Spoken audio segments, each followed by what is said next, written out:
special coverage continues as the Kingdom of Bahrain is hosting the 46th Gulf Cooperation Council GCC Summit.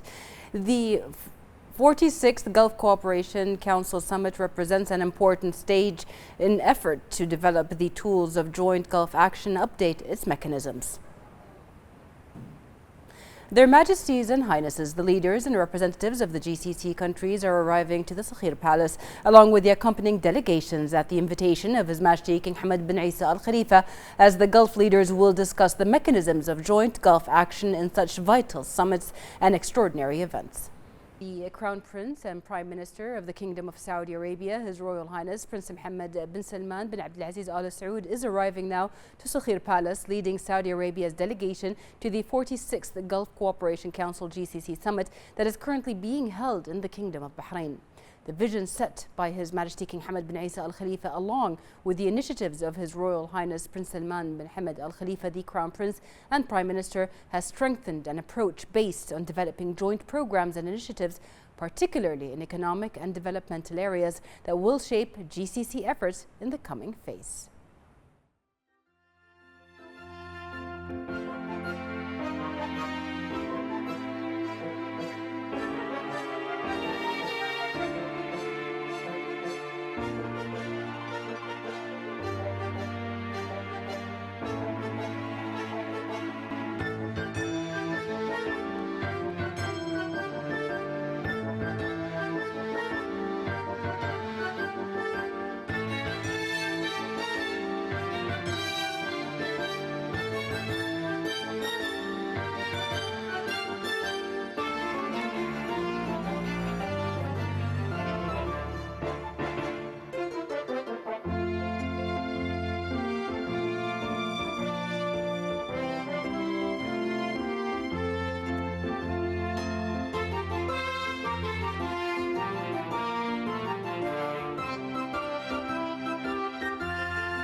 Rooted Bahraini diplomacy has spanned over 50 years since the establishment of the Ministry of Foreign Affairs in 1971, with successive achievements and successes over the last 5 decades, thanks to the generous efforts and continuous giving at all levels. Bahrain diplomacy is an expression of the principles of our foreign policy based on good neighborliness and promotion of world peace, and a sincere reflection of the nature of our authentic Bahraini society, whose distinctive features have always been openness, coexistence, and mutual respect.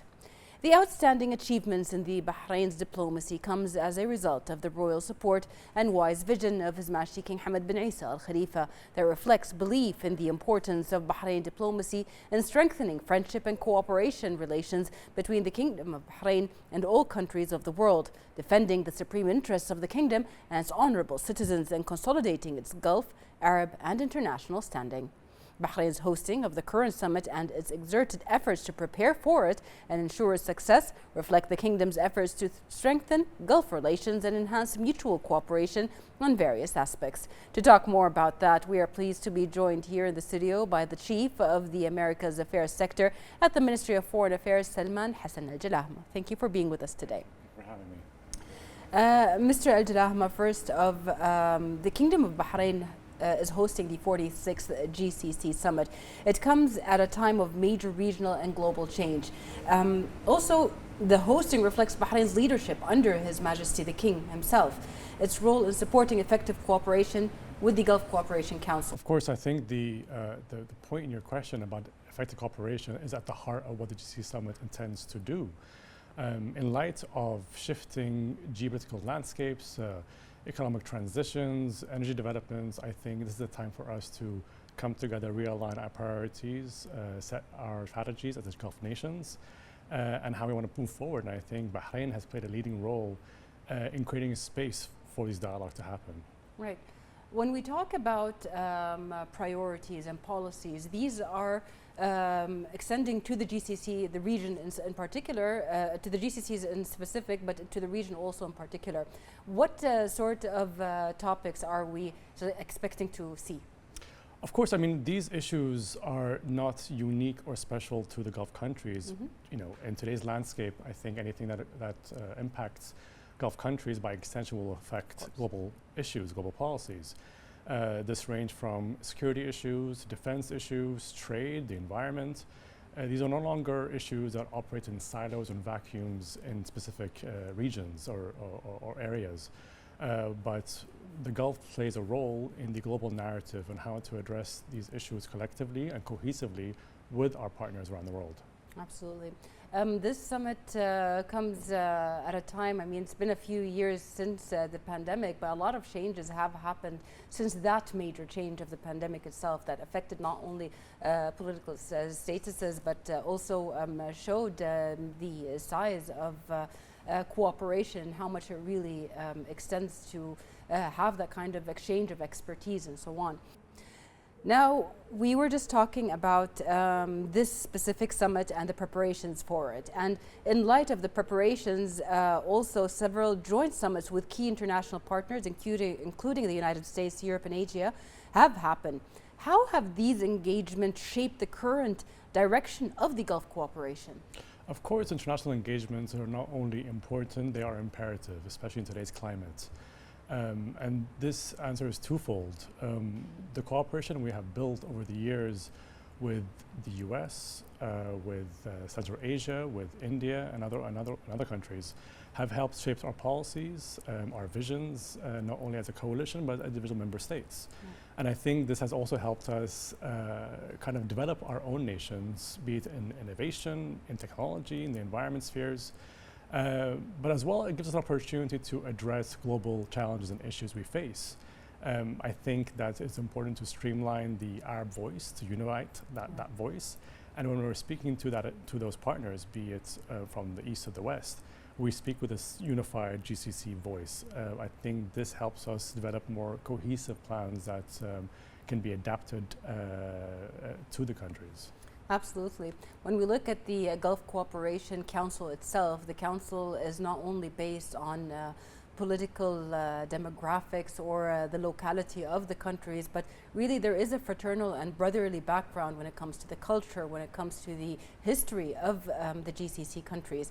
And that kind of unification has been visible over many years within the council's discussions, its agendas, and all of the outcomes that we have seen until now. Answering as one joint council in the GCC with the changes around us really affects also the region, as we've said before. From your point of view, how will this specific summit now maybe shape the united stance of the GCC countries? Well, I think the summit provides opportunity to kind of reassess what the issues we face today. Yeah. Of course, we are all individual countries with individual histories, individual issues, and demographics. Yeah. But we are bound not only by our culture and by our histories and by being Muslim nations, but we also have mutual interests, be it in trade, in the economy, in security, and mutual threats, similarity. So it is also important to kind of come together to figure out how we can match those interests with our objectives. And the summit also provides that opportunity and that platform to do so. Yes. Not only from that point of view, we can also have the focus on, as you've said, the mutual goals that we have as nations together when it comes to the economic side, to the health side, food security, all of these things that are also part of the agendas of the GCC countries in mutual partnership. How do you assess Bahrain's ongoing efforts to strengthen the joint Gulf and Arab action, particularly during a period of heightened global engagement with the region? Of course, I think that the region has never been more relevant than it is today. I think that the world is looking for the Gulf voice and by extension the Arab voice. Yes. And Bahrain has played that role, be it hosting the Arab League last year or our seat in the UN Security Council starting next year in January. We have played that role of trying to unite that voice because I think that we do have common interests. We do have mutual objectives. And when we do engage or when the world is looking for people to kind of be actual stakeholders in the future, not only of the region, but the Middle East, we do reside in a region where a lot of the conflicts are currently occurring. And I think today, a lot of our partners in Europe and in the Western Hemisphere are looking for the Gulf countries to actually play an active role in shaping that future, in shaping that narrative, and being actually contributors to what the Middle East can look like, a place of stability, of security, of prosperity. And it's quite refreshing to see that kind of shift and looking for our input into these policies. Right. Also, when we look at the policies that are taking place now or that are being built now, there are policies that are built on policies that have always been there within the GCC countries from the beginning, probably, of the creation of protocols and policies that govern the area because of the demographic, because of the culture, because of the people, because of the region and the unrest or the rest that was around it. So these are really just build-ups on already existing protocols and policies, and that gives us really a reality behind how strong the summit has always been. We'll get back to that topic in a second. But first off, I would like to get your point of view on the international cooperations between Bahrain in specific, but the GCC countries in particular, when it comes to elevating the fields that the GCC countries have involved in or are involved in together. Well, like you said, the GCC has, was established over 40 years ago.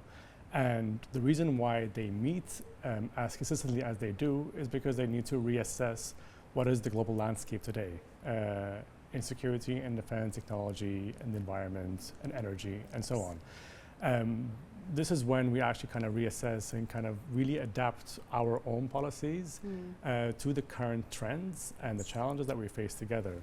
And this is what we intend to do with our partners abroad. I think many of the world have their eyes on the summit, on the outcomes, on what we can actually come together and address.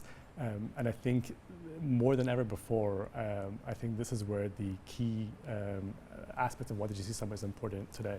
Right. And I mean, today's summit and the gathering of the leaders together and seeing that is only a verification of how strong these relations are. I mean, living in Bahrain and being from one of the GCC countries, we see this cooperation go into even the building blocks of the cities and the countries itself. You've mentioned electricity, sustainability, and these all affect the GCC region as a whole together, and that's where we see this neighborliness and also this cooperation go. How do you see the future of joint Gulf action as global developments continue to influence regional priorities? I mean, the priorities for the local things are clear, but the regional priorities are also important. Well, if you ask me about the future of the GCC, my answer is further integration. Absolutely. I think, over the 40 plus years that of the GCC. Mr. Jalahma, just for us to see this, now we can see the images of Sakhir Palace, where the 46th GCC summit is set to begin by the chaired by the Kingdom of Bahrain.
Welcome back. Our coverage of the 46th GCC Summit continues, and we have our guest here, the Chief of the Americas Affairs Sector at the Ministry of Foreign Affairs, Mr. Salman Hassan Al-Jalahma. We're going to carry on from where we left off. I mean, this picture itself that we saw at Sakhir Palace really tells, amplifies the history behind the GCC summit and the strength of the brotherly cooperation between them. How do you see the future of joint Gulf action as global developments continue to influence our region's priorities? As we were talking about, I think that integration is a key word to use when talking about the future of the GCC. I think when the GCC was established over 40 years ago, that was the plan. We're not talking integration solely in politics, but as economies develop, in energy, in trade, the power's in our numbers. And I think that we've seen how effective we can be, like we're talking about. These are countries with similar traditions, similar values, and similar interests. Absolutely. So the further we can integrate our countries together, I think will not only improve and better our own countries, but the region, and by extension, the global world. I also believe that we also will have a better influence on decision makers when we are working together. When we are addressing these concerns that are of interest to the West. I think we've seen how when we have spoken to them in united voice, how that actually helps influence those decisions and be a contributor to shifting those policies in our advantage. Right. When I hear you speak, there is also something that comes to mind. His Majesty King Hamad bin Isa has always focused on preparing the younger generation, the future generations, for specifically this, because the GCC countries do have a very young demographic, which is very well known, but the young people are now more exposed to the policies and protocols and are more involved in it due to the educational system that has been prepared, which also dedicates or tells us about the history of the GCC countries and the region and the brotherliness, and also because of this integration within the programs where people are sent within the GCC countries to have that kind of focus. At the Ministry of Foreign Affairs itself also, there's a very big program that is dedicated to involve and inform the young about the work that we do there. And all of this is important because they are the future of these countries, and because the future are running them, as you are talking right now about it. So when Bahraini diplomacy is widely seen as a model of moderation and constructive engagement, as we see now, of coexistence, of tolerance, of being together, how does this approach contribute to the region's broader international relationship? How will it affect it? Well, dialogue is part of our core value and is fully ingrained in our foreign policy. We have, of course, championed this value. We have championed coexistence, not only within the region, but across the world. We have been seen as a model for that. And we do believe that only through dialogue, and the GCC Summit provides, again, that platform for that dialogue to occur. We're talking about the future, talking about generations to come. Providing that space, even for the young, to come out and to speak about and to be actually shaping the future of their own countries. I think Bahrain has played that role in trying to support and elevate those voices. At the Ministry of Foreign Affairs, we of course have also amplified that by encouraging the youth to apply to become diplomats, to become parts of our ambassadors that are carrying that message of peace, of integration, of coexistence across the world. And we're happy to see that there's an influx of young applicants that actually want to pursue this career. Right. I mean, I was very lucky to be a big part of Bahrain's media coverage of so many of the events dedicated to the youth and really showing that unification between the GCC countries. And the opportunities that are available give such a deep insight into these international relationships, which are important. From your point of view, I mean, before we end this segment today, how will these international relationships, how do these relationships affect the future of the GCC summit's outcomes? Of course, I was saying earlier, I mean, regions and issues do not operate in vacuums. They are part of our global narrative. Mr. Of course. I'm being told that our summit is starting. Now we move to the 46th GCC Summit Hall, where the 46th GCC Summit is beginning, chaired by the Kingdom of Bahrain. The GCC summits have become practical platforms for reshaping economic and technological priorities and directing them towards executive programs with a direct impact on Gulf economies. The 46th Gulf Cooperation Council Summit represents an important stage in efforts to develop the tools of joint Gulf action and update its mechanisms. For over more than 4 decades, the Council has gained extensive experience in economic development and security coordination, making it an effective framework for addressing regional and international developments. Bahrain's hosting of this session reflects the Kingdom's role in strengthening constructive consultation and expanding avenues of cooperation among GCC states. Bahrain's contribution since the Council's establishment has been marked by a clear vision that supports joint Gulf methodologies, advanced coordination mechanisms, and broadens institutional cooperation, reflecting the Kingdom's commitment to supporting forward-looking economic and developmental initiatives. This summit is the 8th hosted by Bahrain, underscoring the Kingdom's distinguished standing within the Council and its central role in supporting paths of Gulf integration and cohesion.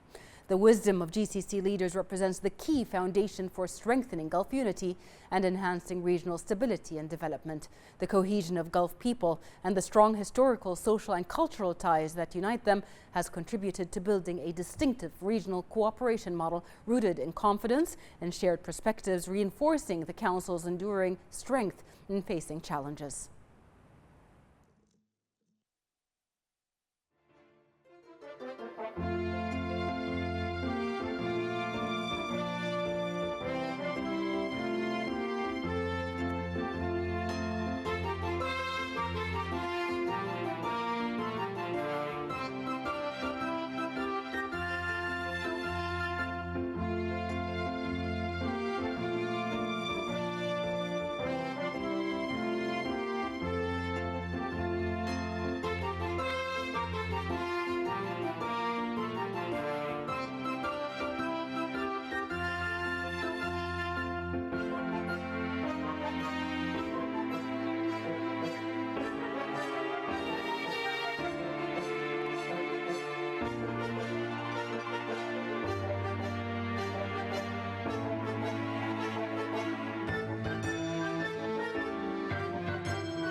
In the name of Allah, the most compassionate, the most merciful. يا أيها الذين آمنوا اتقوا الله حق تقاته ولا تموتن إلا وأنتم مسلمون واعتصموا بحبل الله جميعا ولا تفرقوا واذكروا نعمة الله عليكم إذ كنتم أعداء فألف بين قلوبكم فأصبحتم بنعمته إخوانا وكنتم على شفا حفرة من النار فأنقذكم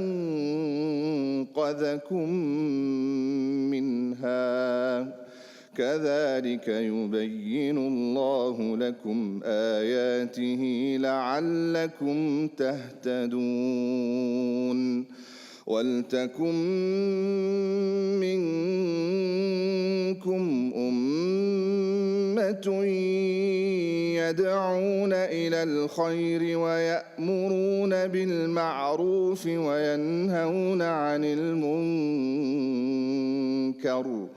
وأولئك هم المفلحون ولا تكونوا كالذين تفرقوا واختلفوا من بعد ما جاءهم البينات وأولئك لهم عذاب عظيم صدق الله العظيم.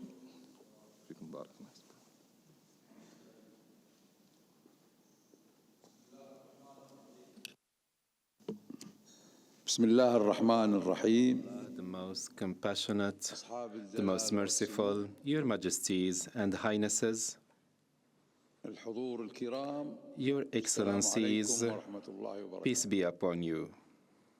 يسعدنا أن نرحب بكم أطيب We are pleased to welcome you among your brothers and sisters in the Kingdom of Bahrain. We are expressing our gratitude to host this blessed summit, in which we renovate our keen will to work together for the joint Gulf cooperation, and we emanate our force from the unity of goals and destiny. We are pleased to express our gratitude and appreciation to His Highness Mish'al Al-Ahmad Al-Jaber Al-Sabah, the Emir of the State of Kuwait, the sister country, for his presidency of the previous session and for the good outcomes that contributed to serving the highest interests of the GCC and the peoples of GCC countries. Your Excellencies, ladies and gentlemen, Your Majesties, Your Highnesses, when we look at this great edifice that was built by the founders with love and passion, we make sure that it is necessary to have integration and complementarity in a way that serves the strategic goals and showcase our unity as an influential entity regionally and internationally, as was stipulated in the code of this council and the statute of it. The experience showed that we managed, thanks to God and thanks to the commitment of the member countries and the Council, to forge a model of a comprehensive entity that has competitiveness internationally and that can ensure stability and prosperity. It was not possible to achieve such goals without the joint policies and united objectives, which made that the fundamentals of the security of the Gulf and the national sovereignty and the respect of the good neighbor policy and the lack of any interventions and interferences in the domestic affairs of other countries based on a golden rule, which is the stability of the Gulf countries and their prosperity is one that cannot be divided. And we have to show in this occasion that a lot of achievements have been made, especially the Gulf citizenship and economic unity, and we strive to continue the project of the customs union and the Gulf joint market and to expand our partnerships in security, in food and water, and also digital transformation and renewable energy, in in addition to other vital sectors. Your Majesties, Your Highnesses, given what our region is witnessing in terms of rapid development and changes, we have to continue our path with determination and openness in order to solve all the regional issues, starting from the Palestinian cause, based on dialogue and political options, diplomacy that enhance the stability and opens up vistas for the security of the region and its sustainable development. And we stress on the importance to continue the peace process in Gaza, because it is a positive step toward stopping the escalation and paving the way to restoring sustainable peace and lasting peace, and to have a Palestinian state with the capital of Eastern Jerusalem based on the international law and the Arab Peace Initiative.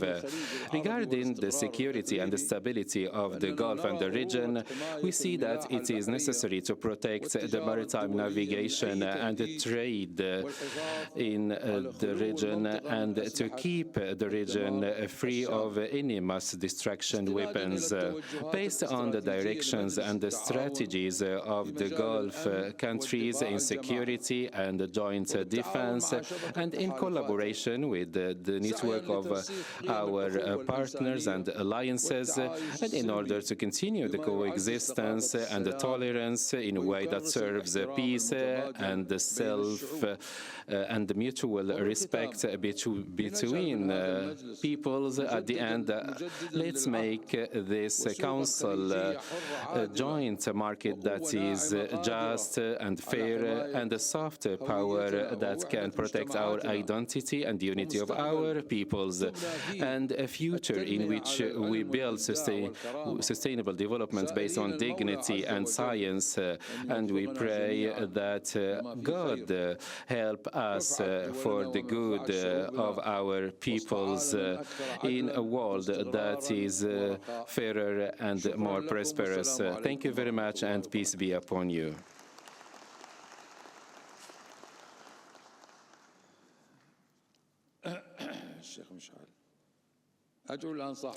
Now I invite His Highness Sheikh Mish'al Al-Ahmad Al-Jaber Al-Subah, the Emir of the State of Kuwait, to deliver his speech. You have the floor, Your Highness.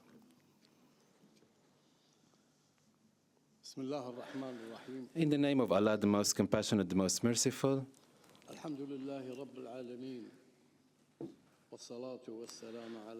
peace be upon you all. In the name of Allah, the most compassionate, the most merciful,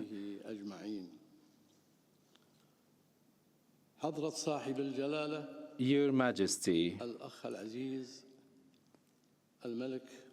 King Hamad bin Isa Al Khalifa, King of the Kingdom of Bahrain, the sister country, dear brothers, Your Majesties and Highnesses, the leaders of the GCC countries, Your Excellency, Jassim Mohammed Al-Budaywi, Secretary General of the Cooperation Council for the Arab States of the Gulf, Your Excellencies, ladies and gentlemen, peace be upon you.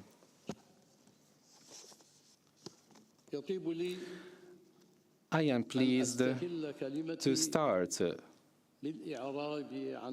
my speech by expressing my gratitude and thanks to my brother, His Majesty King Hamad bin Isa Al Khalifa, the King of the Kingdom of Bahrain, and I extend my gratitude and thanks to the people of Bahrain for the hospitality and warm welcoming, and we congratulate the Kingdom of Bahrain, the presidency of the current session of the High Council of the GCC.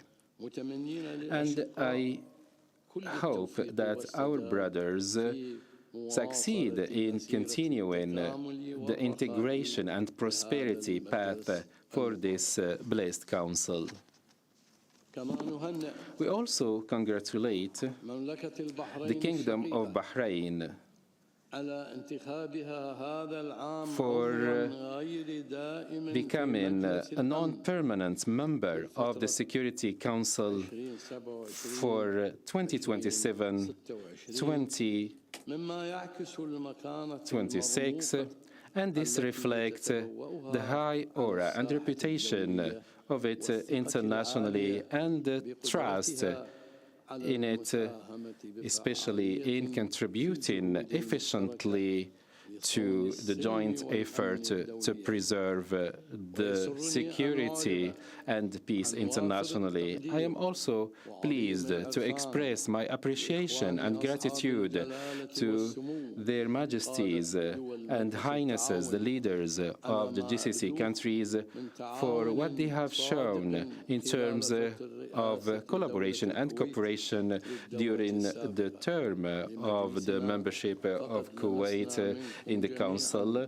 and we experienced your determination from you to follow the steps of the founders, and we experienced concretely some palpable effort in order to continue our collaboration and cooperation and move steadfast in order to serve our peoples and the prosperity of all our countries based on invariable principles and also based on some invariable values. Your Majesties, Your Highnesses,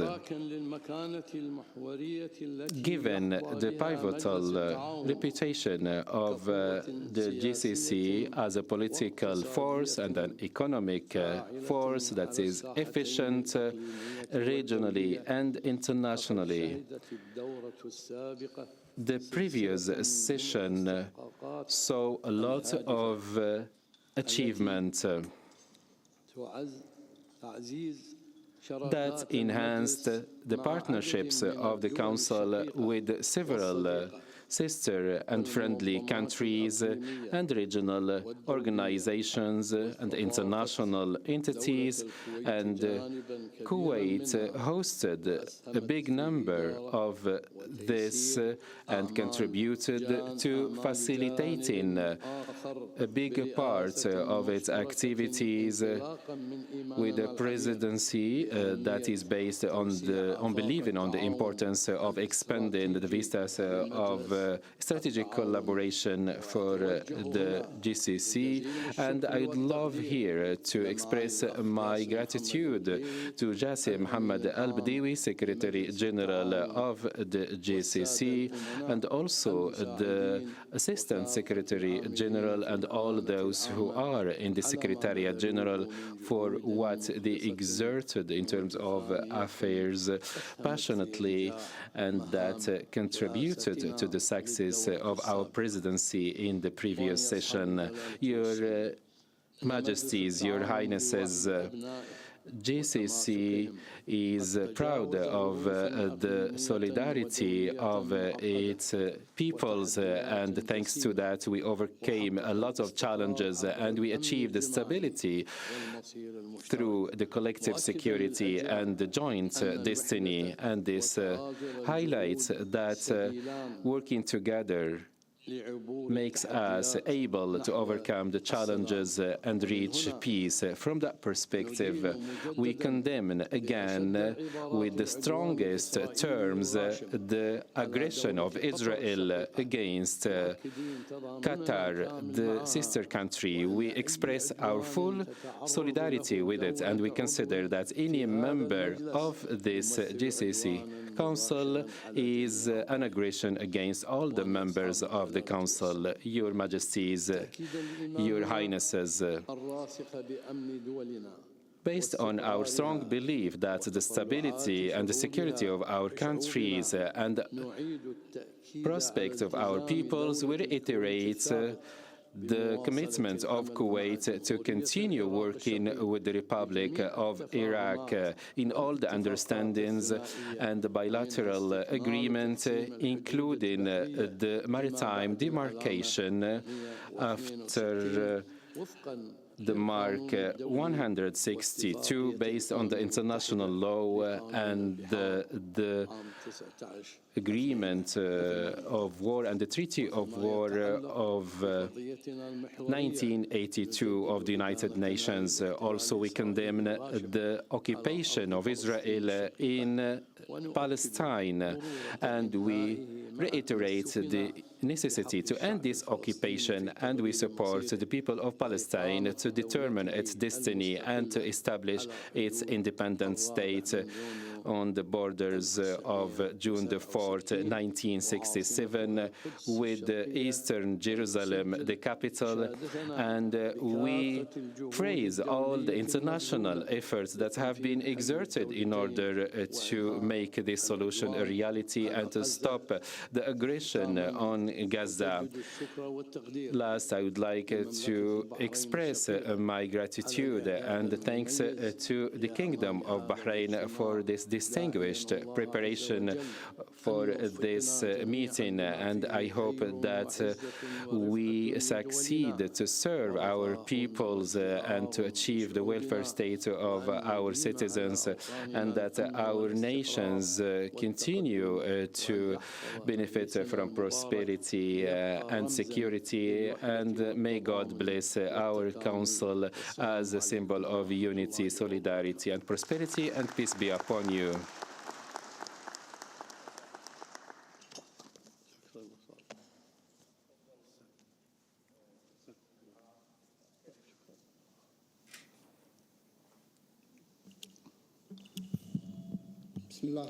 In the name of Allah, the most compassionate, most merciful,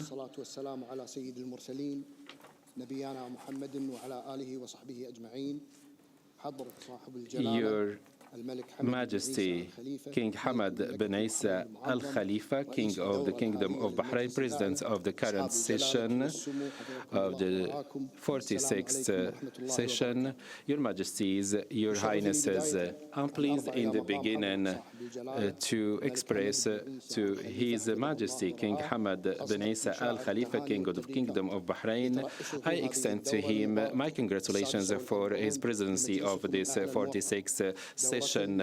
It is a session that we consider it is an ambitious session to be a symbol of unity and solidarity that is inspired by the directives of the leaders and to achieve all the goals and objectives. And I'm pleased from this tribune to convey to His Highness Sheikh Mish'al Al-Subah all the terms of gratitude and congratulations for the success of the previous session, because there was a success in supporting the joint work, and Al-Kuwait did a lot generously in order to enhance this path and the trip and reflect the ambitions of our peoples. Your Majesties, Your Highnesses, this year witnessed two incidents that showed to everyone that the destiny of the Gulf is one and the security of the Gulf is one, and when the world is unified, it is strong. And these two incidents show that we are not merely neighbors, but we are more than that. And even if we have a lot of issues, we stand united. First, the Iranian missiles against Qatar in an aggression that is refused against the open air of Qatar, and it was a violation of the UN Pact and international law. The second aggression was the aggression of Israel against Qatar during the mediation of Qatar in order to have peace in Gaza, which resulted in the killing and the martyrdom of Badr Dusari and the death of civilians and also endangering the lives of diplomats and a lot of diplomatic missions. And this was an aggression against international law and also a violation of the path of going to peace. This reflects that cannot be accepted. All the countries of the Gulf expressed their support to Qatar, and they said that the security of Qatar is an integral part of the security of the Gulf. Any aggression against a Gulf country is an aggression against all the countries of the Gulf. Your Majesties, Your Highnesses, the positions of the GCC toward the Palestinian question is not deviating, and it is the same. The Gulf countries express the necessity to end the occupation, the establishment of an independent state of Palestine on the borders of 1967 with Eastern Jerusalem, the capital. And we, in this regard, praise the Kingdom of Saudi Arabia for leading the international effort for the two-state solution, and we express our welcome to the outcomes of the French-Saudi initiative in New York. We also express our welcome to the agreement between Turkey, Egypt, and the United States in order to implement the first phase of the ceasefire in Gaza, and we express the commitment of all the parties to commit to the ceasefire, and we also value all the contributions of the GCC countries in the humanitarian relief to support the Palestinian people. Your Majesties, Your Highnesses, the policies, the wise policies of the GCC were a model of the prosperity economically and the collaboration in security, and the GCC Council became a light in a minaret that is engaged in a lot of international and regional initiatives regarding the achievement of 2025. First, the international partnerships. The first summit between the Gulf and the US in Riyadh in May.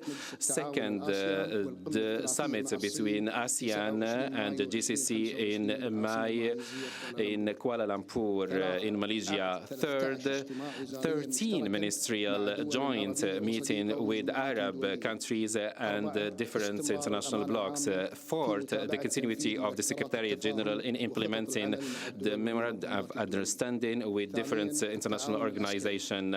Then there is the military cooperation, starting the implementation of the outcomes of the Defense Ministerial Council under your directives. God bless you, given the aggression of Israel against Qatar.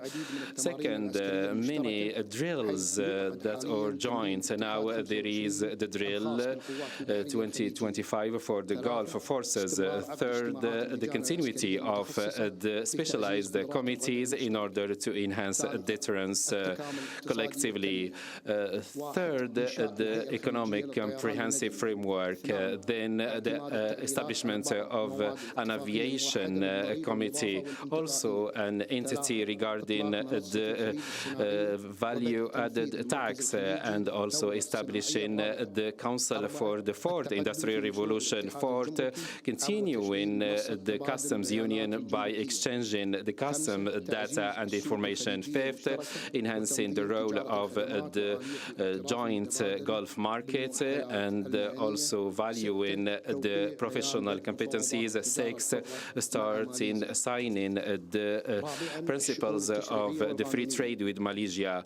Then we have to say that establishing and issuing a manual for unified systems, enhancing all the principles and values for anti-corruption, then adopting a lot of entities in the terms of human rights, then protecting the religious values and moral values of the families. Fifth, the security matters, adopting the Gulf strategy for money laundering, anti-money laundering, and then organizing international conference 2027 in the United Arab Emirates. preparing for the mobilization drill, the Security of the Gulf number 4 in Qatar. Fourth, starting the preparation for the flight in case of need. Your Majesties, Your Highnesses, the Ministerial Council ended its meeting and submitted its recommendations and results to you. And we hope that this summit is blessed and that all the steps taken by it successful, thanks to God and thanks to your directives. And we hope we cherish security and prosperity. Peace be upon you. Thank you very much. Welcome back. We have just witnessed the 46th session of the Gulf Cooperation Council Summit chaired by the Kingdom of Bahrain. The 46th Gulf Cooperation Council Summit represents an important stage in efforts to develop the tools of joint Gulf action and update its mechanisms. This summit is the 8th hosted by Bahrain, underscoring the Kingdom's distinguished standing within the Council and its central role in supporting paths of Gulf integration and cohesion. The wisdom of GCC leaders represents the key foundation for strengthening Gulf unity and enhancing regional stability and development. For more than 40 years, both regular and exceptional GCC summits have represented key milestones in the Council's evolution, each influenced by the regional landscape and its shifting dynamics. To talk more about that, we are pleased to be joined here in the studio by the board member of the Bahrain Chamber of Commerce and Industry, Mr. Yaqub Youssef Al-Awadi. Thank you very much for being with us today. My pleasure. Mr. Al-Awadi, first we heard a lot of the speech now and the focus it has on combining the experiences of all GCC nations to a unified goal. The Gulf nations, with their history, their cultural values, their human resources, their creative talents, as we've talked about, and distinctive strategic location and resources, are capable of further strengthening their joint integration. What can you tell us about that? Well, first of all, thank you for having me. I think the summit comes in a very critical timing. GCC in particular, over the last 4 decades, have proven their success globally. GCC today is going through a major, I would say, transition, especially reducing their dependency on oil, and they have been successful over the several years. If you look at their non-oil revenue contribution, it has reached to more than 73%.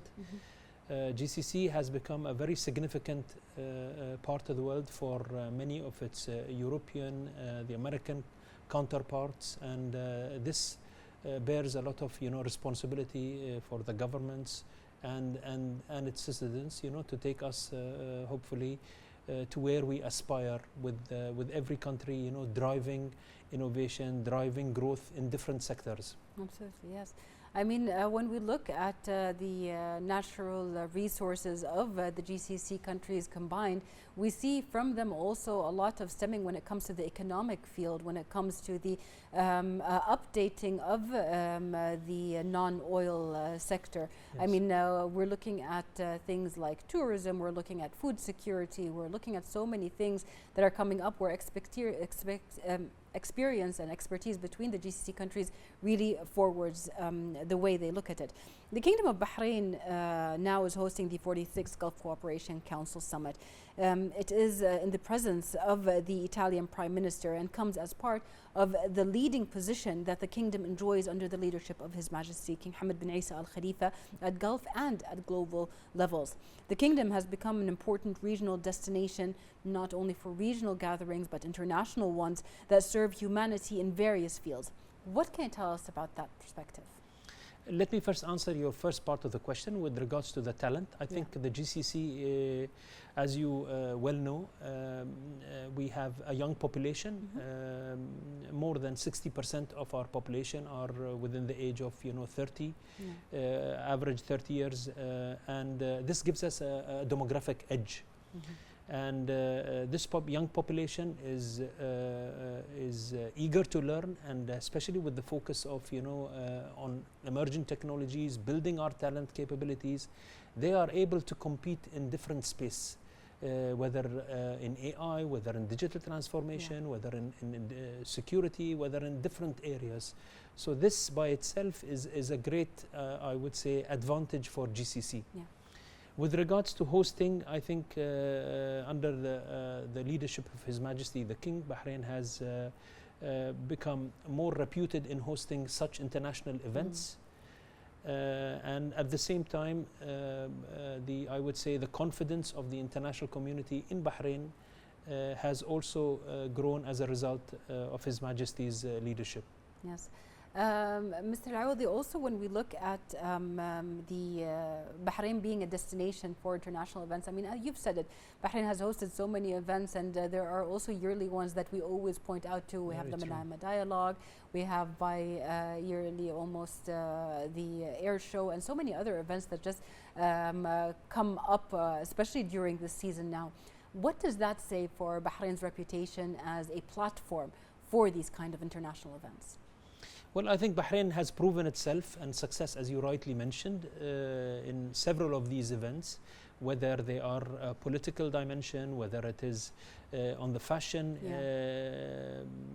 also mentioning the Arabia jewelry, which is actually an event that has been, again, over the last, I would say, almost 40 years, and has, built its reputation and trust. So the reputation and trust is there in the events that Bahrain has been bringing year by year. And secondly, I think the most important thing is that Bahrain is in a crossroad in GCC, and so its strategic location allows it, enables it to become the leader in this area. Also, Bahrain being of a civilization that has always been at the crossroads when it comes from east to west, and also seeing all of the heritage and the civilizational aspects of the island itself. The attendance of the Prime Minister of the Italian Republic, Giorgia Meloni, on this historic day in the Kingdom of Bahrain reflects the deep-rooted and solid friendship and relationship between Italy and Gulf countries in general, and with Bahrain in particular. How do you value that? First of all, I think there are strategic relationships with Italy, and I think Italy has large-size, mega-size projects with Kingdom of Saudi Arabia, and similarly with the UAE. And coming to Bahrain, I think in September we signed up an MOU with them for €1 billion, which allows us basically to invest jointly in strategic, I would say, directions. So the relationship has been growing in several sectors. GCC is in an energy transition, I would say, stage, and where we depend on engineering, technical know-how from Italy.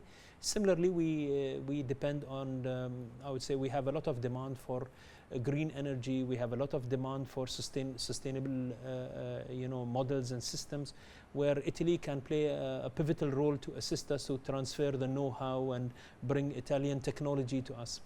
If I talk about Bahrain, there are, I think our trade volumes have reached around little less than $800 million. And if I talk about companies, we have around 130 Italian companies operating in Bahrain, operating in different sectors, and they're operating in energy sector, they're operating in food sectors, they're operating in different sectors that and technology sectors that is needed, in Bahrain and the GCC. So the strategic importance of the visit of the Prime Minister, one is that gives more strength obviously to Bahrain, and under the leadership of His Majesty the King, and at the same time build more strategic integration with GCC. Absolutely. What makes the timing specifically now of this summit vital and significant in terms of joint Gulf action? Well, I believe this summit, I think the biggest difference of this summit and its predecessors is that this summit is focusing on the future.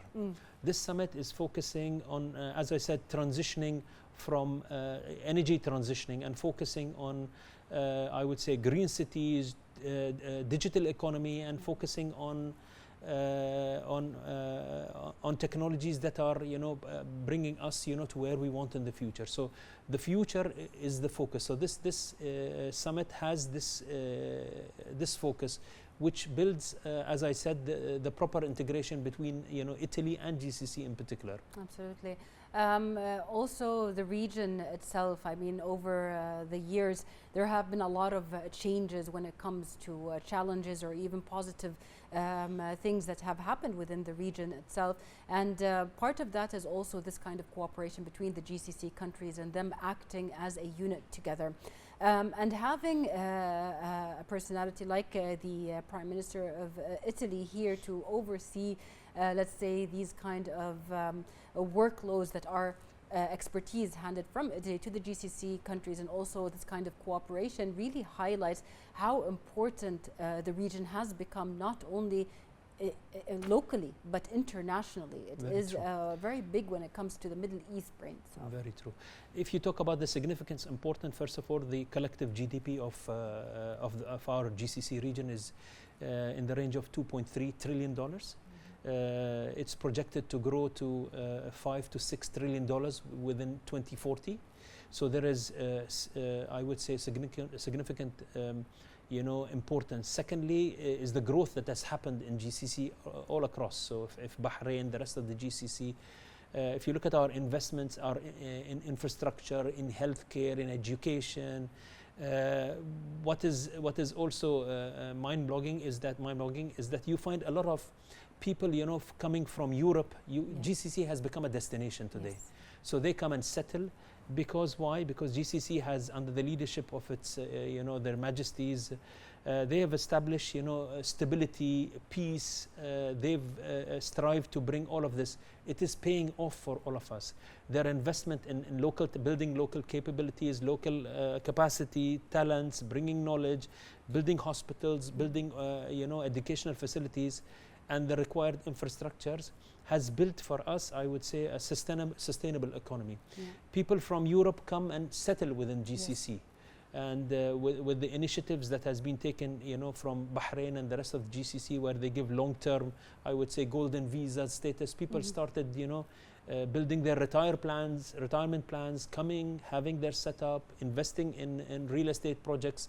Yeah. This is something did not come from vacuum. This came from, a lot of hard work, a lot of efforts that they have invested in. In the past, the perception that, Europeans had about GCC was, desert, and nomads. Right. Today, this has completely transformed. So under the leadership of His Majesty, the King, and the rest of, the GCC kings and emirs, they have managed to transform our region to what it is today. Absolutely. Also, now while you are talking, definitely when we look at the amount of businesses and real estate that has developed within Bahrain and the region, this is actually very important to point out that it's because of the new fields and the new engagement of fields, whether in tourism, whether in health, whether in anything, within the GCC countries together. I mean, we see the opening of new hospitals in Bahrain and in Saudi, and dedicated hospitals to certain kinds of illnesses. We see dedicated tourism when we see at the UAE, Oman, and Bahrain as well. We see transportation. I mean, Bahrain has one major cruise port here as well. We'll talk about this a bit more, but let's go now. But before we continue on the subject itself, the transportation area itself is also very important in the GCC. Bahrain has one of the biggest airlines, Gulf Air, and dedicated to transportation all around the world. Also, our maritime ports that are available within Bahrain have always been as you have said, a road into the GCC, a door opening up to them.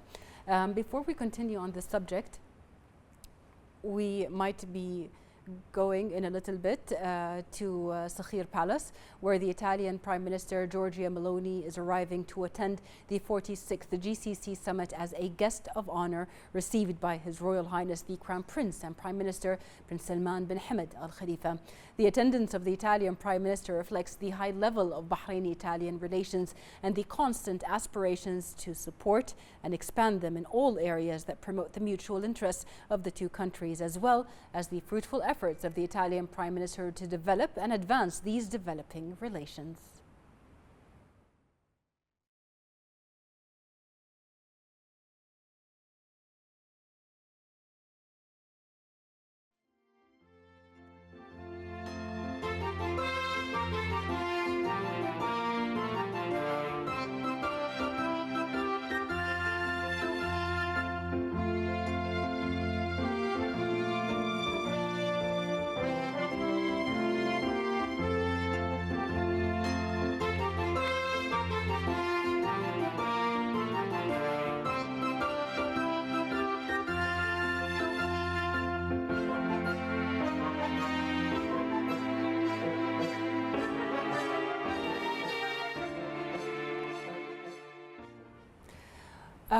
Now that we are back on air, and we will be talking more about specifically the honoring, or the guest of honor, the Prime Minister of Italy being here.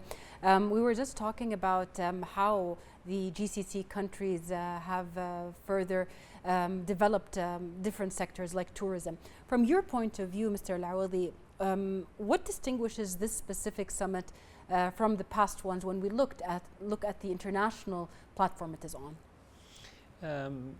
I think I will reflect back on my previous answer. So the biggest differentiation of this summit is it focuses on the future. It focuses on digital economy, it focuses on green energy, it focuses on sustainability, it focuses on the future. Yes. I think GCC established itself in the globally, and as a result, I would say we have a lot of mature sectors. Yes. So if you talk about tourism, and the beauty about GCC, they complement each other. Yes, yes, there are some competition here and there, but there is a lot of complement amongst each other. So Bahrain, for instance, has its own differentiation, but within the integration of GCC, it adds value to the rest. And especially when you talk about the, I would say the 1 point tourist where they come, the visa where they can drop in one of the countries and then continue to the rest. Absolutely. There are similar integration that are being built across the different components of GCC. So tourism is one area which I think Dubai has built its capability over the last 40 years. The Kingdom of Saudi Arabia is catching up. And there is good competition, healthy competition built there. This competition actually brings us, to also compete and improve our infrastructures, improve our hospitality system, and also invest in our talents. Absolutely. The most important, I think, wealth which our leaders have focused on and identified is investing in our talents. Yeah.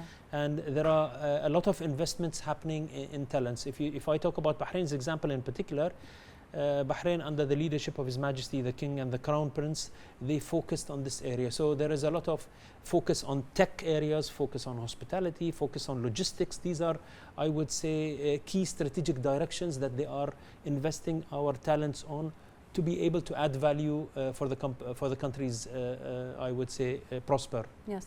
We also see this focus on future generations when it comes to exchange programs and training programs, even that stem from ministries and from the government itself. I mean, Bahrain always sends out a lot of trainees and people from that work in the ministries themselves to get that kind of experience from other GCC countries and bring it back here, and vice versa. And that only speaks to the depth of the culture that is intertwined actually within the GCC countries. How do you see the future when it comes to technology and the update of technology, especially that His Majesty the King directed specifically on the use of AI and using it in services and making it more available and more potent when it comes to using it within the country itself and the delegates? So I think when you talk about technology in particular, Bahrain has been in the forefront. And I always bring this example when COVID, presented itself as a challenge of the region, but Bahrain in particular, stood up to this and was able to cope up and enable its government services and all the vital services to its citizens And this was due to the forefront vision in building infrastructure, building capability that was made available. While other countries around us and probably globally struggled to do that, we managed to catch up. What is happening in GCC is that there's a lot of investment happening in AI around us, being led by Kingdom of Saudi Arabia and the United Arab Emirates. And they have proven once again to the world that with emerging technologies we are able to catch up. So why I always bring up the summit focus on the future is because we are able to compete with future technologies, with technologies that are able to reshape our economy and reshape our lifestyles. So this is what's happening today, and the leaders have recognized that the biggest investment that we have is our talents, that we need to bring them up to speed when it comes to technology. Bahrain in particular, under the leadership of his Crown Prince and then working through Tamkeen and Ministry of Labor, they are investing heavily in building this capability, whether in AI, and I think the recent strategy that was formulated by Tamkeen under the leadership of the Crown Prince was to invest in building the AI capability of Bahrainis, and their plan was and still is to eradicate AI, I would say,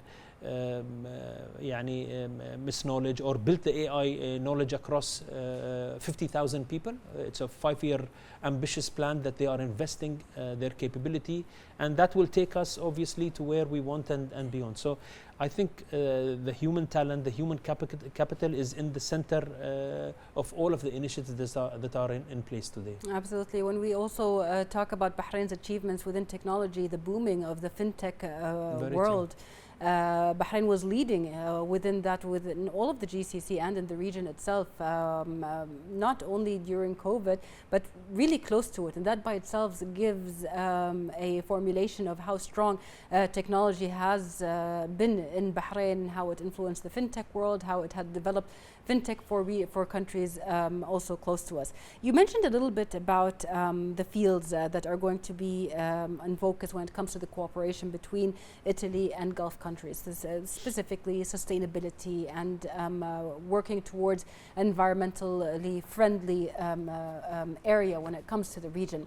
But what more can we expect from the focus of having this summit during the visit of the Prime Minister of Italy? I think firstly we have talked about the economical part and how the Italian know-how and technology and expertise can come and add value in the region. This is one very obvious area. And secondly, I believe that we are building, as GCC, building closer integration with the EU.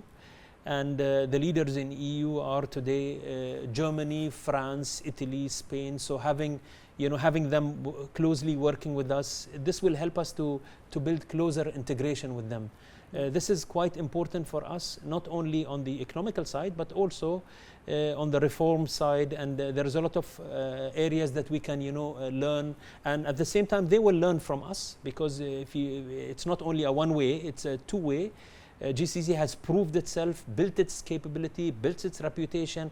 They will also learn from us from this integration and take away from us our expertise and in those areas. So it's not a one-way relation; it's a two-way relationship. Absolutely, Mr. Awadi. Actually, both the Kingdom of Bahrain and the Italian Republic represent role models that inspire nations regarding social harmony, peaceful coexistence, that pave the way towards comprehensive development and constant growth of business. We've seen so many opportunities when it comes to education, when it comes to workload itself, where the two countries have always have these strong exchange experiences. How do you value that in terms of firm cooperation between both sides? I think Italy has also been well known for peaceful coexistence, and I think under the leadership of His Majesty the King, he also I would say emphasized, or under his leadership, this has also been very obvious to the world of Bahrain's coexistence and peaceful coexistence between different sectors and religions that are in Bahrain, whether being Bahrainis or non-Bahrainis. So whoever comes out of Bahrain, from outside and lives within Bahrain, he feels this. This is something very radiant about Bahrain, is how people can peacefully coexist and peacefully live in Bahrain and feel the harmony going on. So this is, I think, something commonality that we have between them. And if you talk about other areas, obviously areas where the Italians excel in, apart from the industrial sector, is fashion. They excel in fashion. They excel in several sectors that can help Bahrain and overall GCC to build, and learn. It's a two-way, as I mentioned, that we can learn from them and they can learn from us as well. Absolutely. I mean, off the top of my head, the share of His Majesty the King in Sapienza University, directed for the study of interfaith and coexistence, is a very big sign about how the cooperation is in one of the oldest universities in Italy, where education and also the initial culture of Bahrain come together in one place. Bahrain currently hosts more than 130 Italian companies, as you have already mentioned, and partners that are benefiting from its strategic location, not only within the Middle East, but in close proximity to the GCC countries themselves, and also Asia on the other side. Now, what do you think makes Bahrain so attractive a partner for Italian businesses specifically, but really international businesses globally? I think it's a very important question that you brought. I thank you very much for it. So apart from the peaceful and harmony, lifestyle that is there in Bahrain, which attracts, this always reminds me, I know a lot of expat friends who actually work in Saudi and have their family based in Bahrain. They enjoy Bahrain's lifestyle and they keep on commuting similarly. So if I talk about my role from Chamber of Commerce, we encourage a lot of companies, Italian companies and other companies, to establish in Bahrain. They have full ownership of their company in many of our commercial licenses. It gives them the ability to have full ownership of their business. Bahrain today offers them, I would say, a safe haven. They can have their businesses, they can own real estate projects, and at the same time establish their business in Bahrain and then have their customers across GCC. As you know, we are well connected via King Fahad Causeway to Saudi Arabia, and from they can have their customers in Saudi, they can have their customers elsewhere, and from there they can grow. And at the same time, with Tamkeen, giving them, I would say, the leverage of wage support, technological, I would say, grants to help them to build their businesses and grow. This allows them to, I think, build a strong root in their business in Bahrain, and at the same time expand in GCC. Bahrain, I think, offers a lot of companies across the world. I would say establishing their business, making their transaction the cost is a lot cheaper than the countries around us. So if they, for instance, have their back office, their factory, their manufacturing plant in Bahrain, while they can have their sales, their rep offices across GCC, so that helps both us and them. And gives them the advantage which I mentioned, basically is the wage support that Bahrain is giving them. It lowers the cost of doing them business and transaction in Bahrain. This is something very unique that Bahrain offers, like a package to all the companies coming in. So we encourage a lot of investors coming from Italy and the rest of Europe. Come, establish your business. We will assist you. You'll have full ownership of your business, and again, in a tax-free environment today, there is no I would say withholding tax. You can bring in your capital, you can take away your capital. It's that while it's becoming very difficult in Europe today. For Europe, first of all, they have a big issue, which is the safety and security. Bahrain and GCC in particular are very safe and very secure. They can come establish their business, have secure environment, have the flexibility of bringing their money in and out, without a lot of scrutiny, especially if it's genuine and legit business. Yes, of course. And just adding on to that point, the Kingdom of Bahrain and the GCC countries, particularly the Kingdom of Bahrain, has years of experience when it comes to the transparency of customs, the transparency of holding businesses within the country itself. and has always been a business hub. And we've seen over these years, I mean, every single year we see an update or a clarification when it comes to protocols or policies within the business to make it easier for people to come to Bahrain and to the GCC, because it is fertile land for all sorts of businesses. But talking about specifically business owners that come to Bahrain, there are a lot of pluses that they get by being owners within Bahrain. You've mentioned, of course, the adaptivity of our country and how Bahrain really encompasses and brings in people and makes them feel at home. We've talked about this before we started our conversation, but also the leniency and the transparency of protocols. That's very important when it comes to international standards of business. How does Bahrain maintain being this enormous business hub within the region? I believe, first of all, the cultural edge that we have as Bahrainis. Bahrainis are very welcoming, very supportive. They will serve you with a smile. They will help you, whether you are lost in the streets, whether you are in any ministry or any entity or a bank. You will always have somebody smiling, supporting, helping you, holding hands, and assist you. So this is something that you don't find elsewhere. This is part of our culture. This is our edge. This is our competitive edge. The people are supportive and helpful. This is something that expats come and find very welcoming and find it difficult, find it even different to comprehend, difficult to comprehend. While in Europe sometimes, I don't want to bring up such examples, but I'm sure people who have been there, people who are needing help, whether even health or anything, they might not have somebody to support and help. That's not there. This is the Bahraini DNA that I'm talking about. So this, coupled with a lot of initiative that is built around it, becomes so, I would say, welcoming. It creates the stickiness where these investors come and do business. That's how we stand out, as these are our values that we built in. Now, economically, yes, we are much more smaller than our big neighbors that are around us, but I believe the free trade agreements that are in place, that gives another advantage. Secondly, again, under the leadership of the Crown Prince and the initiative taken by the Minister of Commerce and Industry, where we built this, I would say, treatment of Bahraini manufacturing entities or Bahraini-based business, so long as they have more than 40% of value add local content creation, that treats those companies as if they are a Saudi entity. That becomes also an attraction, where they do the investment in Bahrain, they hire the local talents, they try to bring local, I would say, content resources from within to become compliant to that, and yet take advantage of having their goods I would say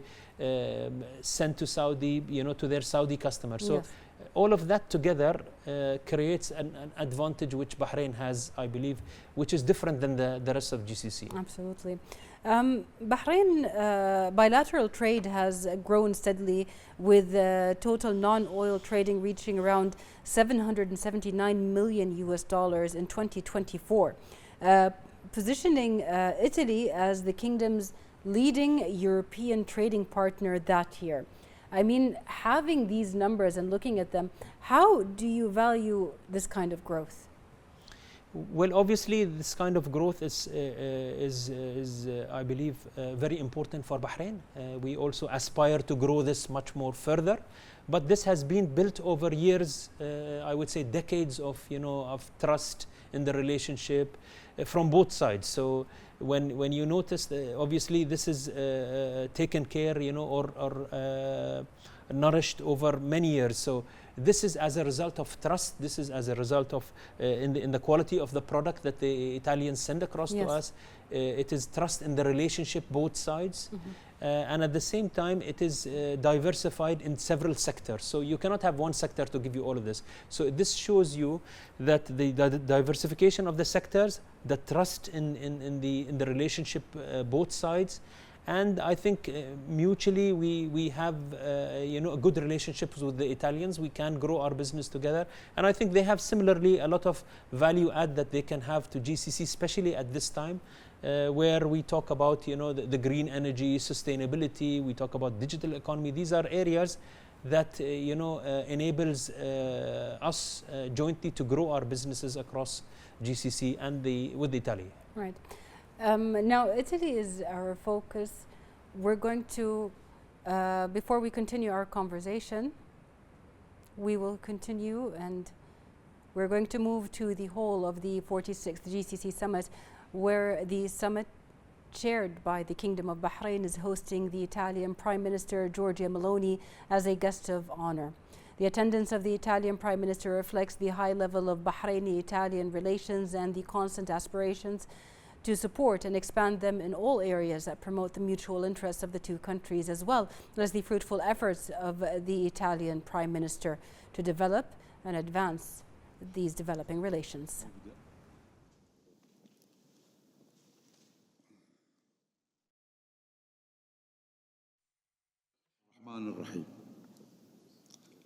أصحاب الجلالة والسمو دولة السيدة جورجيا ميلوني Your Excellency, Ms. Giorgia Meloni, President of the Council of the Ministers of Friendly Italian Republic, esteemed guests, peace and blessings of Allah be upon you.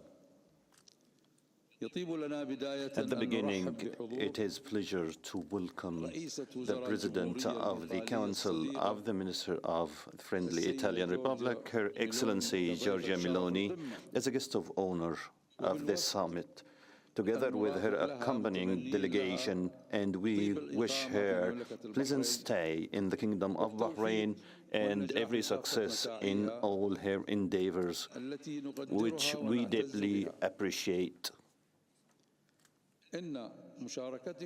Your esteemed participation reflects in depth the firm relation uniting our countries and people, grounded in mutual trust, understanding, and respect, and mutual respect, and underlines our shared commitment to advancing our constructive strategic alliances.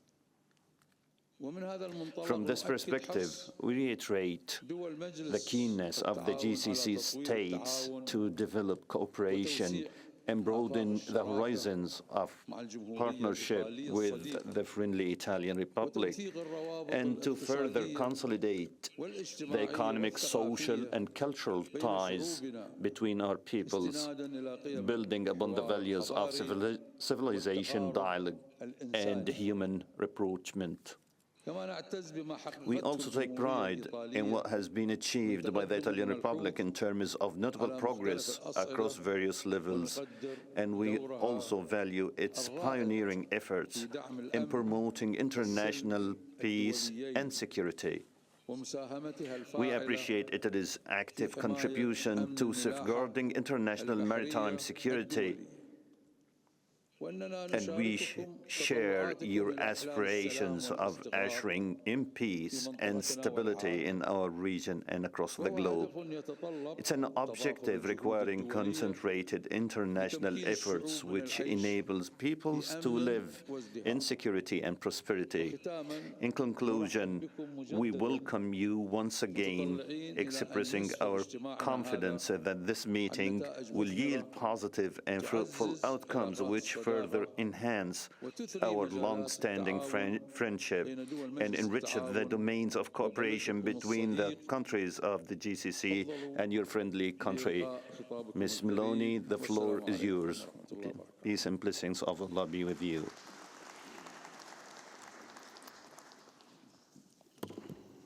For Your Majesty's Royal Highness, أصحاب السمو وأصحاب المعالي. It is a great honor for me to be here with you all today, and I deeply thank once again His Majesty King Hamad for this historic opportunity that the Gulf Cooperation Council is offering to Italy. Italy is a nation with an ancient heart, with a forward-looking attitude, capable of captivating the world with its identity and trying to play a leading role on the European and international stage. A nation bearing in its own DNA features such as dialogue, ability to confront with everyone, and respect for its interlocutor. This is our tradition. It is what has always characterized us. It is the asset that has allowed the Italian civilization to get contaminated and enriched, yet never losing itself. It is a story lost in the midst of time. The Limes Arabicus, the border between the Roman Empire and the Arabian Peninsula, was not a rigid separation, but a space for transit, communication, and trade, crossed by that spice route that united ancient Rome and India after crossing the Mediterranean. And Italy could never conceive of itself without the Mediterranean, the very heart of the world's political, cultural, and commercial exchanges for millennia, and still today the shortest route of communication between the planet's two great maritime spaces, the Atlantic Ocean and the Indo-Pacific. A sea that occupies only 1% of the world's water, yet it is crossed by 20% of the world maritime traffic, thanks to the Suez Canal connection. This is how geography and history have shaped our relationship and are destined to chart our common future, because I'm convinced that considering both the Mediterranean and the Gulf as regional seas, alien to the great challenges, is reductive. I see them instead as spaces that project their action far beyond their physical and natural boundaries. Spaces that together can be protagonists of major intercontinental interconnections. This vision spurs us to behave as natural partners. And I am convinced we can be an engine of cooperation, and by uniting the West and the East, I mean Europe and Asia, we can contribute to helping overcome divisions.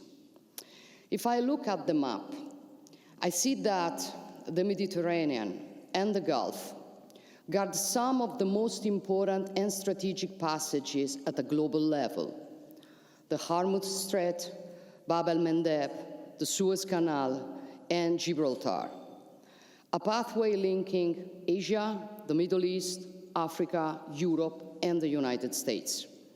And we all know that the importance of our shared space is only destined to increase, and that we need a more structured dialogue leading to enhanced cooperation if we want all of us to take full advantage of the opportunities offered by our geopolitical centrality. For this reason, if you like the idea, I would like to work with you on a GCC Med Summit that obviously I am ready to host in Italy, a nation historically and geographically at the core of these spaces, to create this new and ambitious format of dialogue between Gulf and Mediterranean nations. A format that does not mean to compete with other international initiatives or fora, and does not work as an alternative to them, but one that knows how to work on complementarities, synergies, and mutual strengths. Our goal must be building a common operational platform focusing on the challenges in which we can make a difference together. And the first of these challenges lies in developing economic interconnections, increasingly decisive in the globalized and highly innovative economic landscape we are experiencing. I'm thinking of the India-Middle East corridor, the infrastructure and economic project to connect major port cities in India, the Middle East, and Europe, enabling interconnection with the United States. This initiative would allow our economies and businesses to unleash enormous potential. And in it, Italy intends to play a leading role, for example, counting on a crucial hub such as Trieste, the northernmost port in the Mediterranean, and the historic maritime gate to the Balkans and the rest of Central and Eastern Europe. Equally strategic is the digital connection domain. At a time when data are increasingly becoming the new fuel of our societies, one of the main projects involving us is the construction of the Blue Raman cable, the maritime backbone to connect Europe to India through Italy, the Mediterranean, and the Arabian Peninsula. An infrastructure we deem essential for meeting the growing demand for connectivity, also linked to AI overwhelming development. But we also aim to lay the foundations of a new energy diplomacy, to multiply the opportunities for cooperation between Europe, Africa, Italy, and the Gulf, and offer decisive opportunities for the transition's success. Technological neutrality is the principle that must shape our thinking, to build a mix of all the technologies available and those addressed by research and innovation. On this matter, my idea is that the approach has to be more pragmatic and less ideological. Italy can and will be for the Gulf the gateway to Europe, giving even stronger momentum to economic cooperation that is now worth $35 billion a year, but does not express the true potential of our relation. There is great scope for development, drawing on a typical feature of our way of conceiving partnership with other nations. The Italian system does not just export off-the-shelf products, but provides its partners and their growth and development plans with financial instruments, know-how, industrial skills, and technological capabilities in the most advanced sector. Because the Italian system understands the concept of cooperation as per its original meaning. The word cooperation, let's go to the source, originates from the Latin cooperare, which literally means to work with. True cooperation does not involve an active and a passive subject, one who buys and one who sells, for example. It always implies something built together, something new that will arise from such joint work. Through this enhanced cooperation that I want to build, Italy, Europe, the Gulf nations, but also North Africa and the Middle East can therefore work together for giving birth to something new in order to build an increasingly secure, stable, and prosperous geopolitical space. This is even more important in the Gulf area, which guards routes that are crucial and exposed to risks and tensions originating from Middle East instability. Personally, I believe three priority paths must be traveled to achieve stability in your region and ours. The first path goes through the Middle East, especially now that the plan presented by President Trump offers a real possibility to build a stable and lasting framework of peace and security. We know well how fragile the truce is and how much work will be taken to turn this opportunity into a long-term reality. But we are all committed to supporting and nurturing the unity of purpose proved by the international community in Sharm el-Sheikh, attaining an uncommon level of sharing and participation. Italy is doing its own part, both by training the Palestinian security forces and providing the aid package for the reconstruction conference. Yet I remain convinced that, to ensure the Middle East security and stability it deserves, we must work to attain the two-state structural solution. And we all know this requires Israel's recognition of the Palestinians' right to have their own state and the definitive recognition of the State of Israel's right to existence and security. I'm fully aware this is not an easy path, yet when I look at the leaders around this table, I'm convinced we all want the same thing: a future of peace, a future of prosperity, a future of stability, being able to focus on exchange rather than on humanitarian aid, on strategy rather than emergency, on stability rather than precariousness. We all know this peace proposal is an opportunity that may not be replicated, and this is why Italy intends to support it firmly. The second path goes through Iran. Iran has repeatedly stated it does not intend to get nuclear weapon, and if it is that true, and I want to believe it is, reaching a demanding and credible agreement as soon as possible is essential, with full involvement of the International Atomic Energy Agency to reassure the international community of the exclusively peaceful nature of Iran's nuclear program.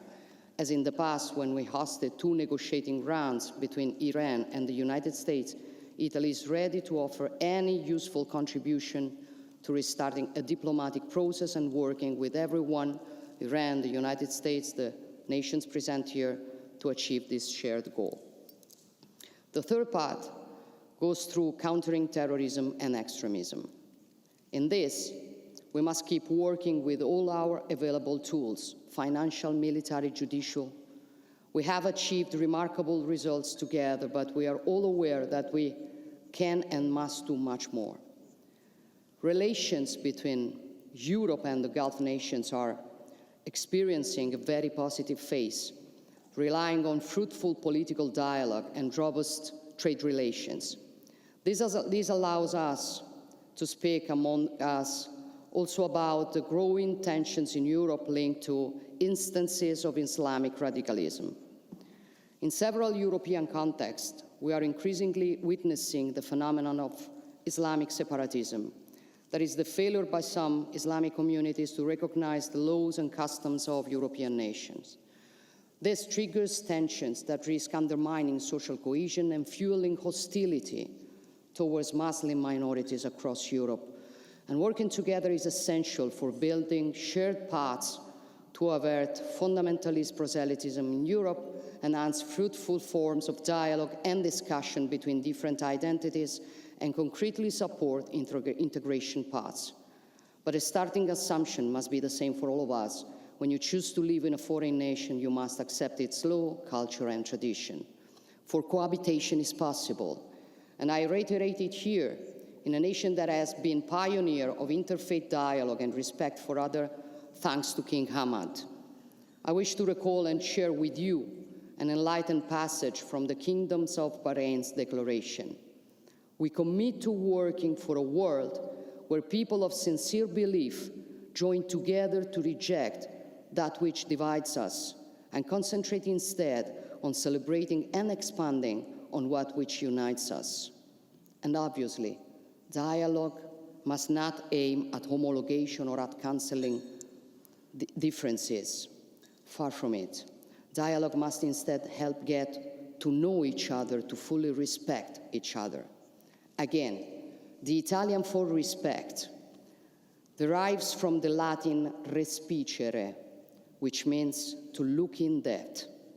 Respect assumes understanding history, culture, roots, and its precondition lies in the awareness and pride of own identity, because only strong identities do not fear confrontation. This is the precondition for jointly defending inevitable assumption of any safe and prosperous society, such as religious freedom and people's rights. Your Majesties, Royal Highnesses, dear friends, in working on this meeting, I discovered one of the most fascinating symbols of this land, the Shajaratu El Hayatun, the tree of life, the magnificent acacia tree that has lived and thrived in the Bahraini desert for 100 years. It is a symbol of the impossible that becomes possible, like cooperation between us, like friendship between us, which some would like to make impossible, but which instead can richly flourish for a long time ahead. This is my personal wish, and this is also the reason why I'm so proud to be here. Shukran. Thank you very much.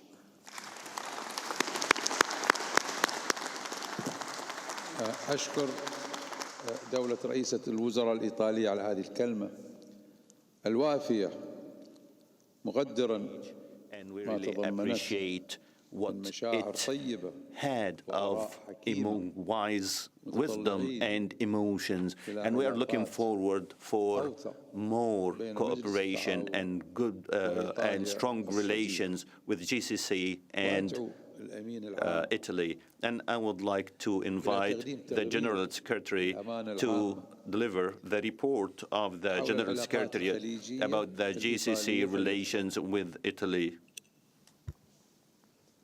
In the name of Allah, the most compassionate, the most merciful, Your Majesty Hamad bin Isa Al Khalifa, the King of the Kingdom of Bahrain, Your Majesties, Your Highnesses, Your Excellency Giorgia Meloni, the President of the Council of Ministers of the Italian Republic, Your Excellencies, ladies and gentlemen. In the beginning, I would like to express my gratitude and thanks to His Majesty King Hamad bin Isa Al Khalifa, King of the Kingdom of Bahrain, for hosting this blessed summit. I am also pleased to welcome Her Excellency Giorgia Meloni, and I appreciate her participation, which reflects the willingness to consolidate the partnership with us. Your Majesties, Your Highnesses, Your Excellencies, the relations with Italy is deeply rooted and goes back to decades of collaboration and efficient cooperation, and is based on the mutual respect and overlapping interests. Our meeting is an example of this political determination for the GCC countries to develop the relations with Italy, and we have strong links with the European Union, and we have a direct dialogue with the Republic of Italy. The relations between GCC and Italy witnessed in the previous years a lot of aspects of development, and this was in the forms of consultations and also talking about prosperity, security, anti-terrorism, and this shows that we have to continue this path in order to have more collective security and settling the conflict in a peaceful way. We are in a new phase of this partnership because we are talking about a memorandum of understanding about the mechanisms of consultations between the two parties in a way that we keep the regular dialogue and the diplomatic consultation constantly. We will work together in order to finalize the steps in order to have an action plan between GCC and Italy for 2026-2030 in areas of common interest like the political cooperation, security, economy, investment, culture, and tourism. Your Majesties, Your Highnesses, Your Excellencies, the economic relations between GCC and Italy is an advanced model of the efficient partnerships between two parties and is developing in a way that reflects the common interests between the two. The trade exchange reached more than $35 billion in 2023, and in a way that was better than the past. The export of Italy, $11 billion, and imports from Italy, $24 billion. And this reflects that we have to continue our collaboration with Italy through training and exchange of expertise and know-how in the area of defense. Today is an opportunity to develop this in different areas, especially in energy, renewable energy, the food security, digital and AI, logistics, etc. Your Majesties, Your Highnesses, Your Excellencies, the collaboration of GCC with the Republic of Italy and through this distinguished partnership strategically between GCC and the European Union countries, which saw a lot of development recently and in which Italy played an important role in order to bridge the gap between the nations of the Gulf in all fields. We look at this partnership as a fundamental base for nurturing this partnership and looking forward in different issues in a way that serves the interests of all our countries and for more stability and prosperity. At the end, I would like to reiterate that we are moving forward to an advanced stage of partnership that is based on mutual trust and overlapping interests and constructive work together. This strategy is necessary given the rapid changes and the challenges in order to enhance the coordination and to have more security, stability, and the path of development regionally and internationally. Peace be upon you all. Thank you very much, Your Excellency. It is time to read the declaration of L'Skhir. The name of Allah, the most compassionate, most merciful. Declaration Al-Skhir 2025 for the 46th session of the High Council of GCC, 3rd of December 2025. Based on the brotherly links between the GCC, it's their peoples, that is based on the unity of religion and language and culture, and based on the objectives of the Council since its inception in 1981. The Council reiterates in this 46th session High Council in L'Skhir their principles, first based on the sublime objectives of GCC countries and following the path of our founders toward more prosperity and stability. The leaders reiterated the necessity to continue collaboration and coordination in all areas, politically, security-wise, and also in social areas, in order to achieve the objectives in a way that we have common goals and consolidate the prosperity and the security in the region. The leaders expressed their satisfaction regarding the defense framework that they have, their wise diplomatic positions and development and economic sustainable projects that reflect the consolidation status of this council and their solidarity between each other in forging their positions toward international issues. They also reiterated the necessity to have more acquisitions for the countries and the peoples of GCC. Second, respecting the sovereignty of the countries of GCC and not interfering, not accepting any interference in these countries. And they reiterated that the stability of these countries is an integral policy, and any aggression on a country of the GCC countries is an aggression on all.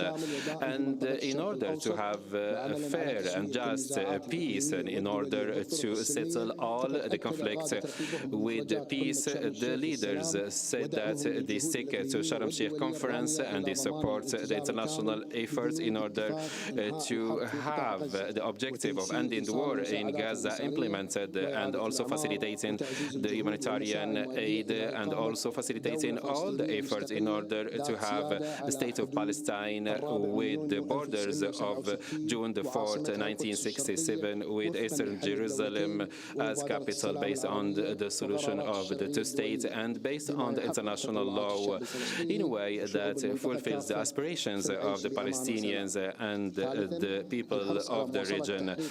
Third, achieving more economic and scientific and technological prosperity. The leaders said that we should continue the path of the Gulf joint market and to have more prosperous tourism, to have a more strategic framework in transport, energy, food, and also a digital infrastructure facilitating the e-commerce, and also strengthening the digital transformation and cloud computing in a way that contributes to have an economic citizenship and supporting the sustainable development.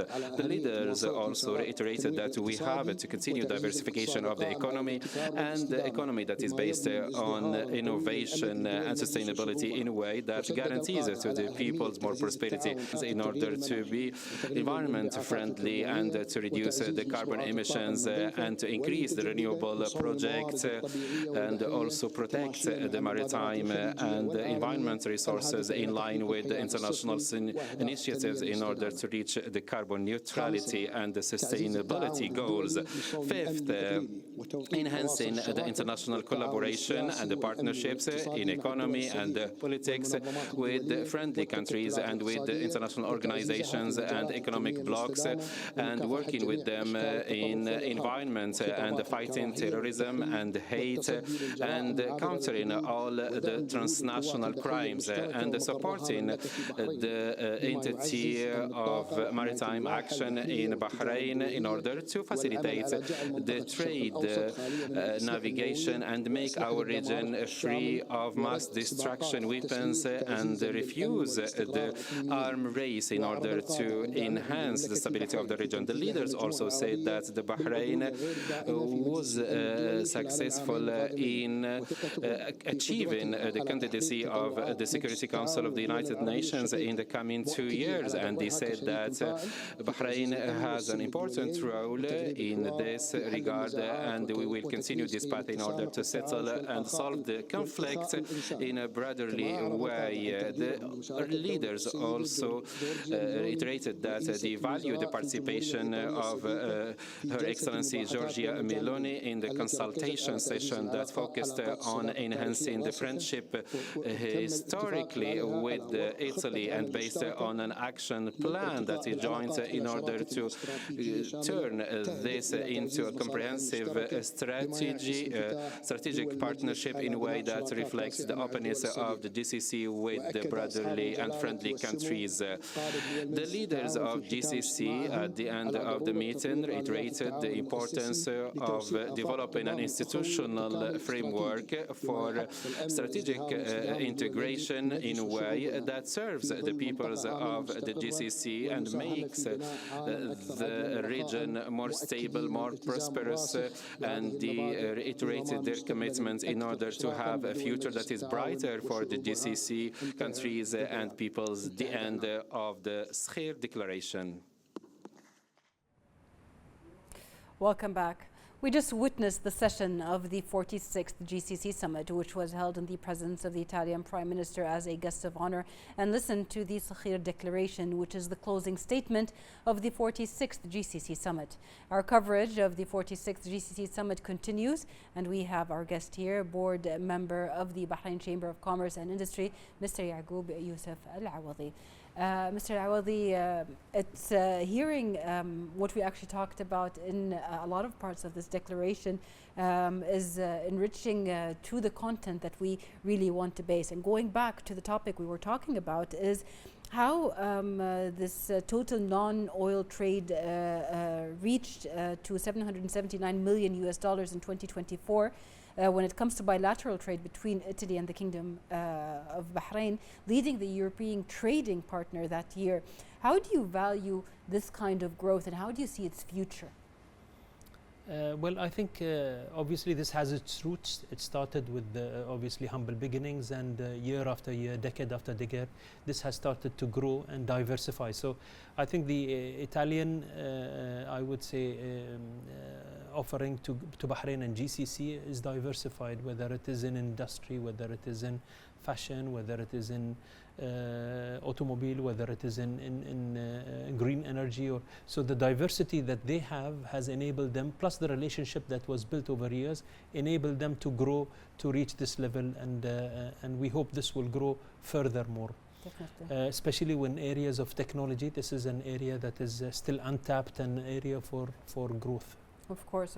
We heard in the declaration cloud computing and everything when it comes to the technological aspects. We've actually gotten to the end of our segment. Before we let you go, I just would like to know from you, how do you value the constant efforts exerted by the Kingdom of Bahrain to support the joint Gulf action on various aspects?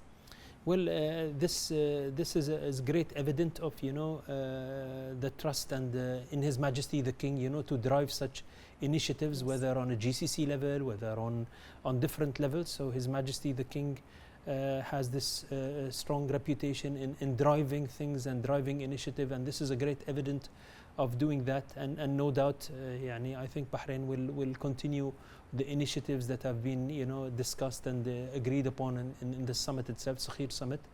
and it will be obviously something that we look forward. Obviously, His Majesty and will continue to drive this initiative to make this success. Inshallah, absolutely. Thank you very much, Mr. Iqbal Awadi, for a board member of the Bahrain Chamber of Commerce and Industry, for being with us and for answering all of our questions today. My pleasure. Thank you for having me.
Framework of joint Gulf cooperation, collaboration in the fields of health and education stands out as one of the key areas on which the GCC have focused their efforts over the past decade. More in this report. The GCC continues to promote joint action in the health and education sectors, considering them to be fundamental pillars for human development and direct foundations for social security and sustainable development. In terms of health cooperation, the joint system was established in the mid-1970s and has gradually expanded to include the harmonization of health policies and regulations, the coordination of legislation, and the exchange of expertise among member states. The GCC has adopted a series of resolutions that establish the principle of equal access to government health services and the adoption of unified standards for the accreditation of health facilities, in addition to adopting an extended Gulf plan for the prevention of non-communicable diseases and developing a joint response system at border crossings. Integrative initiatives, including the Central Drug Registry, have also ensured the quality and safety of medicines, standardizing their prices, and enhancing the GCC's ability to develop their pharmaceutical industry and meet their needs independently and effectively. In terms of education, the GCC has made tangible progress in expanding learning opportunities, developing the academic environment, and improving the efficiency of education systems. From equal admission of students between countries to the establishment of quality assurance networks in higher education and the adoption of joint plans for curriculum development. Technical education and vocational training have also been strengthened, and unified Gulf guidelines for e-learning and blended learning have been adopted, keeping pace with digital transformations and ensuring improved educational outcomes. Specialized Gulf educational centers have undertaken research projects and periodic studies that contribute to the systematic and sustainable development of educational policies. This progress in the health and education sectors represents an extension of Gulf cooperation, which relies on institutional integration that directly impacts the lives of Gulf citizens, enhances the GCC's ability to address health and education challenges, and supports a future vision based on investing in people and building more efficient and stable societies.